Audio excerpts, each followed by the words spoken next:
Hello and welcome to the Banner Saga. I am RMP792 and yeah, it was pretty much inevitable that I'd get around to doing this at some point.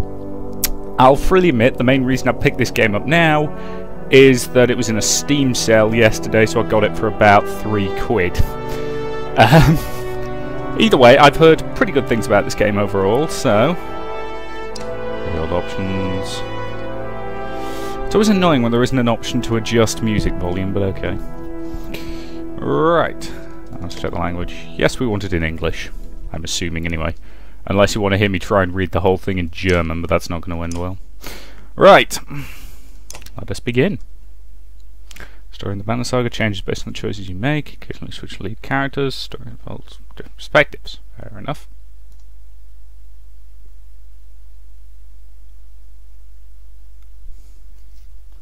Now, is this voiced or not? Doesn't sound to be. The gods are dead.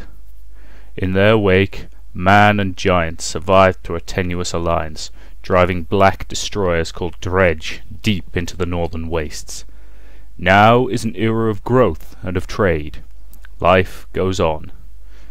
Only one thing has stopped. The sun.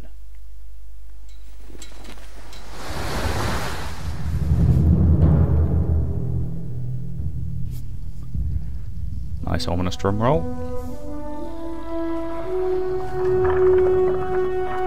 Að sjá dreggjan á ferli neðanbor. It has been several long months on the road. The first signs of snowfall accost us on our approach to Strand, largest of the trade cities on the Val-human borders, and our last collection before returning to the capital. Several days ago, the sun simply came to a stop in the sky. Though during these long winter days, none of us can be certain how long it has been this way. Some of the men in the caravan have taken it as a dire omen. I am not quick to superstition, but I myself will be glad to be done with this year's rounds. Well, from a purely practical standpoint, the sun standing still in the sky will not be good. We have been warned by stranded travelers about brigands on the path through Ridgehorn, our road home. Our captain seems unconcerned. Perhaps he is as eager as I to be done here. We will rest here this day and inquire further when we speak to the governor.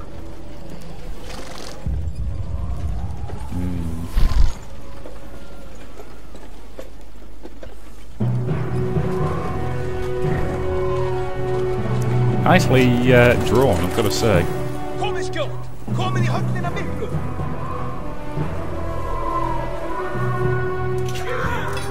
Gotta love a guy with horns coming out of his head. Oh dear.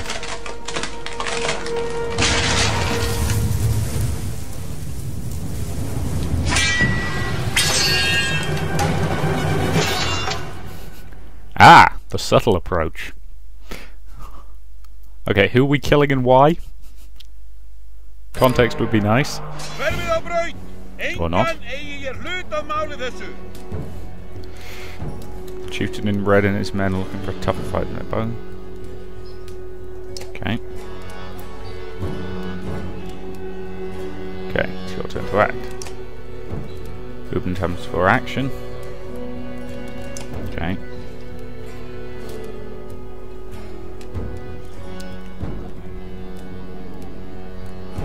Okay. So let's move him there to get him into attack range. Ah, okay, so it's click there and then confirm, that's fine. Target him. Attack either the enemy's strength or break his armor. Okay, so if I try and break his armor, that'll do 2 damage. And if I go after his strength, that'll do 5 health and damage. Okay. Okay.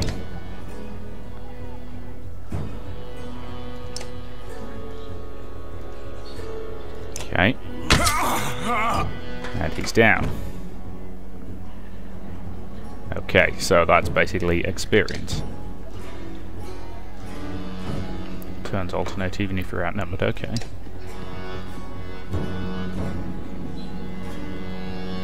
Okay. Okay. Willpower is a limited resource. 1 willpower per gold tile. Okay. Ah, that's the willpower there, okay. Special. Tempest. Okay. Burn it. Well, that worked. Well, players enter pillage mode.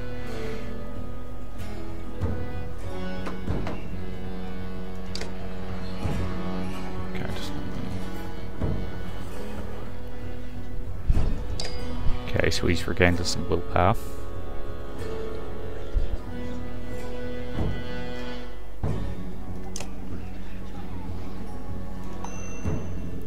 Okay, so I do that.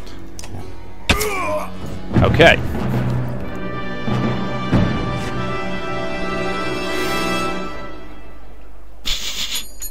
I like that. The foes at your feet would regret crossing you if they weren't dead. Like a rabid wolf, that one. How did it come to this? We fool ourselves believing that peace will last. My grandfather built all this from a poor fishing village, you know. He watched the gods die, watched the chaos that followed, watched man and var slaughter each other, even before the dreads arose. All we've done is traded one struggle for another. Now that there are no more dreads to war against, we war against ourselves. This chieftain meant to kill me, and he's not the first. A dozen families in the city would gladly take my chair. This one had men waylaying merchants, both north and south of the city, strangling trade. Quite well, I would add, though he denied it to his last. This sort of wolf doesn't stop biting because the head is cut off. It just grows a new head. Cheery. I'm in a bad way, my friend. Help me finish this fight and I'll gladly send you on your way with double our king's tithe. Take any men you need. They're loyal, I promise you that. They will meet you down in the proving grounds. Fair enough. That's a lot of dead guys on the steps.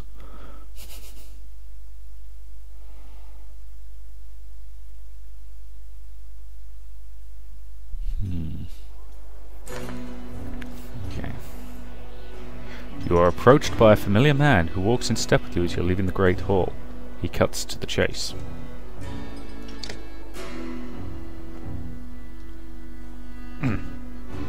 Eric, steward of Strand. I manage the governor's business. Urban, isn't it? It is. The governor tells me you'll be giving us a hand. What did you have in mind? Scalfings that you didn't hack up the Great Hall. No. Yes. Scalfings that you didn't hack up in the Great Hall, scattered after you took out their chieftain. The governor wants to make sure they stay down. Was hoping you'd join me at the marketplace by the docks. If there's anyone left to worry about, I know who can tell us. Okay. So I can go to the market and nowhere else. It's fine. Days of supplies, renown, options. Apparently our morale is great at the moment. So let's go to the market. Let me handle this. You meander through rows of open-faced houses and eroded stalls. Coloured canvases flap on a binary current. One man in particular blanches as you approach. Hard, I'm not in the mood today. For what? Talking to an idiot. The Scalfing's chieftain bled out an hour ago, Hard. So when you tell me what rat anus the rest of them crawled back into, Nobody's going to try and kill you this time. I don't talk to... They don't talk to me. I'll trust him to get the job done. Eric overturns his flimsy table, scattering Had's assortment of junk across the ground. God, Eric, laying it on a bit heavy, don't you think? Where are the skull things? Nobleman, up by East Wall, but that was months ago, last I know. Had skulks away with a wave of Eric's hand, gathering things from his hovel, disappearing for a while, till he blows over, you figure. Your bodyguard steps forward. Are we done here? Good enough. Were you wearing green and black at the Great Hall? No. Just bought them while you were walking around. Why? Yeah, they look good. Well, okay. The green and orange is a bit much, but yeah, they look good. I'm glad you care. Gunnulf goes off to look at more stalls. Eric, that man of yours seemed unreliable at best. A blind dog wouldn't trust hard, but he used to be scalping. They're licking their wounds. They've probably gone to old hoards, not new ones. Nobleman is a meat hall? Best I can tell. Name's ironic. Listen, I know a guy who would love to put a few of these skulls in the ground. I'm going to find him. I'll meet you here. Okay. Shouldn't we have an approach of some sort? What a luxury. Come on, you've already mopped up the worst today. Just make sure the governor remembers his promise. Double the usual tithe. I'll remind him.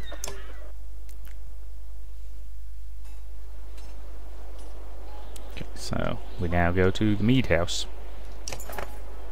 You arrive in front of what must be noblemen. A few minutes later, Eric appears, with a weather-beaten man introduced as a Valgard. I'll point them out, Eric says over his shoulder. Ready? Let's get it over with. That's the spirit, says Valgard. Okay, here we go. Valgard boots the front door open so hard that it won't close again without repair. As you enter the hall, Eric is already at the head of the table, his axe drawn. Wide-eyed, drunken scarfings scramble to find their own weapons, turning tables and mead stands in the process. Okay, so I'm assuming it's fighting time again. Yep. Okay, so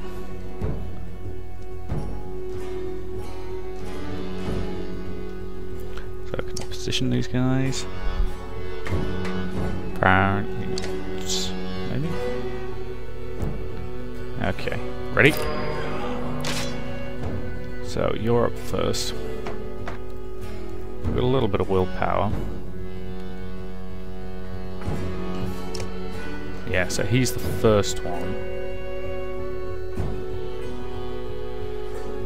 Okay, so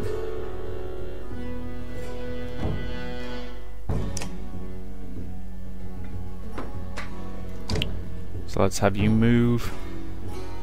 I don't want him getting flanked, unfortunately. I'm just going to move him to there.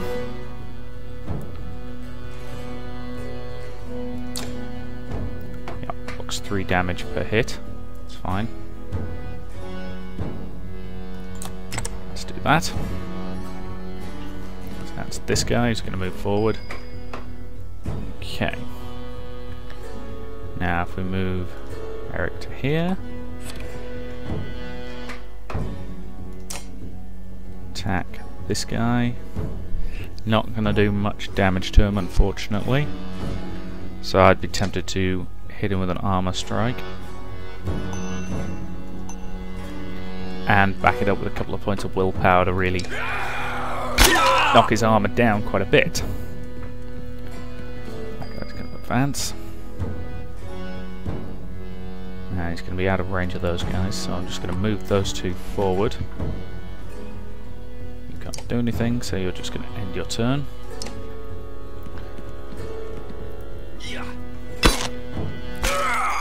He's got really good armor, so he's okay. Okay, move him forward to there. Now have him attack this guy and take him down. Because he does massive damage.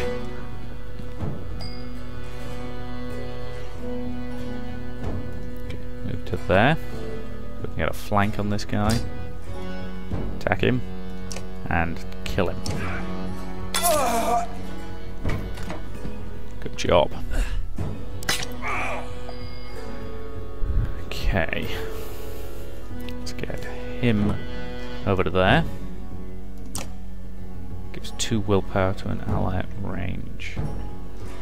Okay, I might as well use that on him.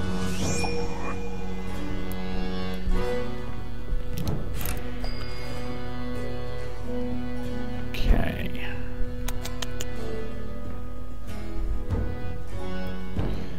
Move you over there. You attack this guy. And hit him for 3 damage. Which I'm not up to 4 now. Just hit him for 3 damage.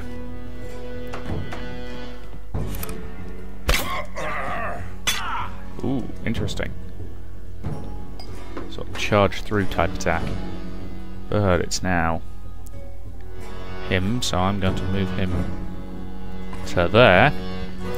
Have him use Tempest, which will take out at least 2 of them. Or should at least badly injure 2 of them.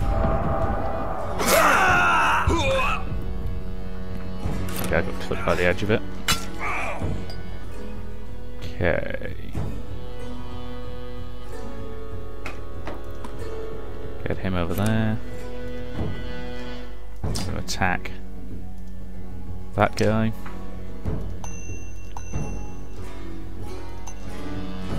Put on both. Nah, I don't think I need both points of willpower.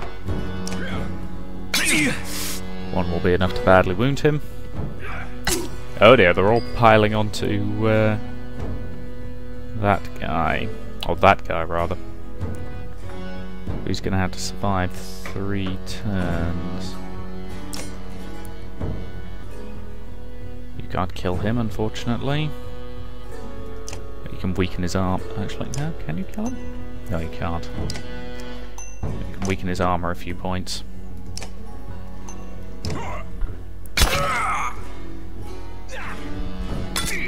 Oh boy. I've got a dodgy feeling he might go down. No, I don't think he'll go down. I think he'll survive. Either way. Hit that guy with fatal damage. Yeah, I think I need to be careful to not get him overwhelmed in the future. Now, is Tempest going to hit my ally as well or not? No, good. Okay, that's the kill. And him. Oh dear. My friendly giant in orange just went down. Okay, kill him.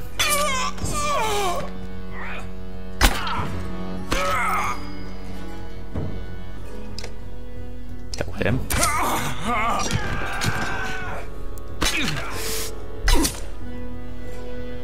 And that guy's just running for it effectively. Strike him in the back and take him down.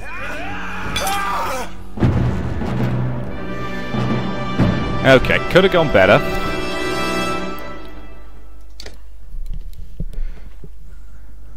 There they are. Gods be damned, I've got to go wash off this blood. Eric is looking out the hall's windows onto the bay. A fleet of longships approach with sails of bold reds and blues. One banner I know well, Vognir. Next for Val Kingship, last we spoke. And the other flag looks important. Yeah, important guests. See what I deal with all day long? Ah, things make a little more sense. You hoped I'd have a stake in saying everything's fine here when the royal guests arrived. Not me, the governor. Now I have to make sure there are no rotting bodies or pools of entrails still in the great hall before they come by. Can I ask for one more favour? What is it? If you happen to stall our guests down at the docks, I wouldn't object. Maybe I will. How can Valgard hustle from the meat house? To his credit, Eric tosses the barkeep a spar of silvers for the mess. You give an apologetic shrug and go to greet the new arrivals down at the docks. Well, given that we did break the guy's door, I think the least we can do is pay for it. And to the docks we go. Vognir. A familiar Varl steps onto the docks. In your mind you recall a much younger version trampling the halls of Grofheim, adamant in purpose. Gods, Upin, you're looking ancient. Comes with being old. And if there is Vognir, there must be Hakon. Must there? Still bleeding tributes from the poor and stupid old Yoks? At what age do you lose a sense of shame? Yonder demands it. I'll take over that lingering death in Grofheim. Speaking of, I had no sense you were so far from home. Just returned from Aberang, in fact. And glad for it. Harkin motions to the other ships in the bay, sails still fluttering, golden wolf-head emblazoned on the red. The king of men, or someone on his behalf. The king's whelp. The king's son, Luden. Don't you know Scrivenir? We visit his capital, he visits ours. It's how we make alliances these days. It's a miserable waste of time. Yes, Harkin has it. I'd almost forgotten. It's a good thing you're around, Harkin. That you're off to Grofheim. I have the distinct feeling I've finished my business in Strand and was heading there myself. We should caravan. We should. Give it a day. In better circumstances I'd drink a week away, but let's just be done. Find me tomorrow at the gates. What he's tried to say is that the prince is a delight to behold. Where is Mogar? Harkin, have him find a place to put at the warriors. I'm heading to meet the governor. A host of giants depart in his wake, and you recognize a few. Others are strangers to you. Guess I'm off to find Mogar. See you in the morning, Scrivener. I'll be along. The young prince of men ambles from his ship. He brushes off his tunic, scanning the beach with low eyelids. Luden looks for all the world like the sort of boy who grew up pulling the legs from spiders. The long road back to Grofheim should be more interesting than most years, you think.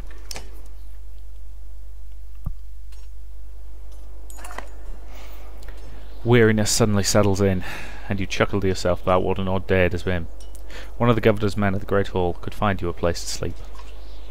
On the other hand, if you're going to join Vognir's caravan tomorrow, it might not hurt to share a drink of Harkin, or introduce yourself to the prince they spoke so highly of. Oh, so I can either go and have a nap, Which, given the way I'm yawning, sounds good. Or... okay, the prince is probably a bit of a prick. But if I'm going to be travelling with these people, I probably ought to talk to him, so... Scrivener! You find Harkin in a meat house, surrounded by other Varl. Strand is no stranger to Varl, but rarely sees this many. Harkin waves you over. Went straight for a flagon. Olga's the one who agreed to pass up a drink. I wasn't invited to the governor's hall anyway. You already missed the massacre. Every year I make the rounds collecting taxes, and every year it's the human settlements that give me trouble. No surprise. What this time? Oh, when I got there the hall was already full of bodies. We added a few more. Humans. I guess if I only lived as long as a Yox fart, I might be desperate to make something of myself too. It's not too late to start trying, Harkin. Harkin lets slip a low chuckle. Any Vrall could recount his deeds, known as he is for cutting a swath through Dredge at Vognar's side in the Second War, and regularly since then. Down here I'm a glorified bodyguard. You might have a point. Just another reason to get back to Grofheim. Soon enough, I imagine. You drink until the meat house becomes overbearing, and then step back outside into the cool air.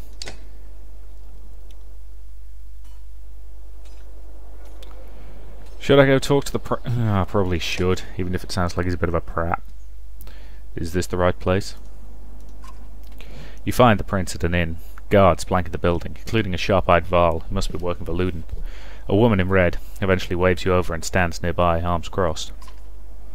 Greetings, Prince Luden. Yup. You're with Wagner. I don't remember you. Not exactly. I've known Wagner a long time. I'll be joining you back to Grofheim with my guards. Luden looks up for the first time, and the woman doesn't react. Why? I work for the king, carrying tithes to the capital. We crossed by chance. Oh, a tax collector. Fine company. What do you want? Just to introduce myself.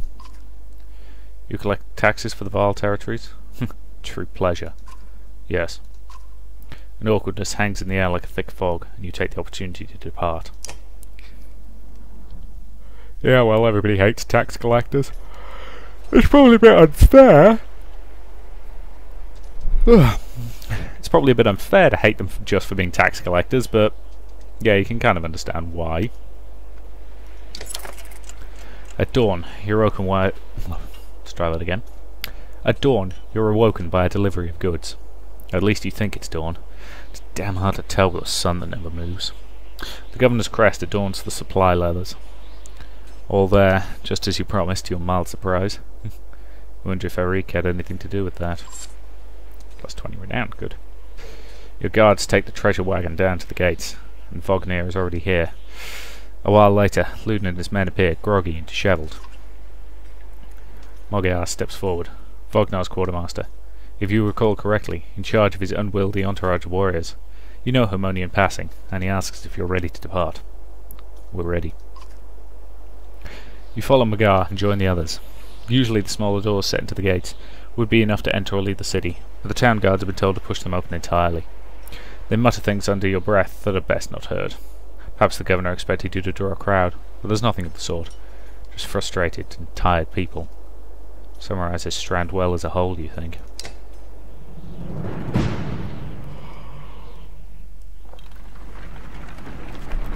Right, that to me seems like a pretty decent point to...